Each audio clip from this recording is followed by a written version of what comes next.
This next section is on febrile neutropenia, which is a medical emergency, and let's have a strict definition of it so that we can start empiric therapy immediately. The febrile part of febrile neutropenia refers to a fever greater than 101 at least once, or a temperature of 100.4, these are Fahrenheit obviously, for greater than an hour. The equivalents are 38.3 centigrade and 38 centigrade. So that's the fever cutoff. And the neutropenia cutoff is absolute neutrophil count, so the polys plus the bands, and any other immature cells, less than 500, or if our hem-onc colleagues tell us that based on the chemotherapy that was given, even though the ANC is 600, it's going to be less than that later today and tomorrow. In the pre-antibiotic era, this had a 50% mortality. So empiric therapy is essential.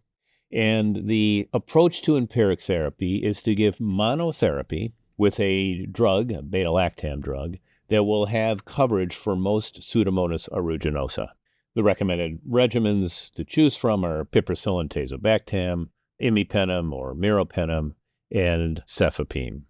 And you can look at the antibiograms at your institution to see which one has the most likelihood of inhibiting the growth of Pseudomonas aeruginosa. Although you may see it used, it is not recommended to empirically start vancomycin in every case, but there are specific situations where it is recommended to also add vancomycin to the regimen. If an individual has hemodynamic instability, if you think it's a catheter-related infection, if there's pneumonia, if there's an obvious skin focus, such as erythema at the site of an indwelling catheter, or if the patient is known to be colonized with MRSA. Investigation should be performed to find the site of an infection, so first blood culture should be done pre-antibiotics, and then a chest x-ray. If there's UTI symptoms or a bladder catheter in place, send off a urine culture, and sputum cultures if possible, and if indicated by the chest x-ray. Most patients will respond to the empiric therapy.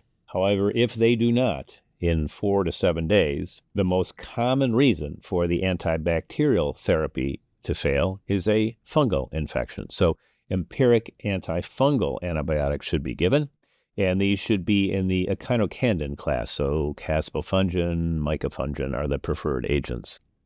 In patients with diffuse pulmonary infiltrates or positive serum galactomannan, that's suggestive of aspergillosis, and instead of echinocandin, you should start voriconazole or posaconazole.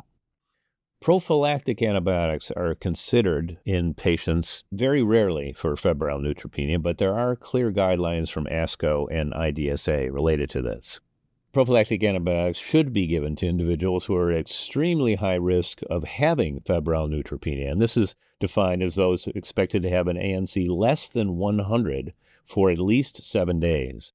This select group should have a combination of antibacterial and antifungal prophylaxis with fluoroquinolones, specifically ciprofloxacin or levofloxacin, and an antifungal such as fluconazole, voriconazole, or posaconazole.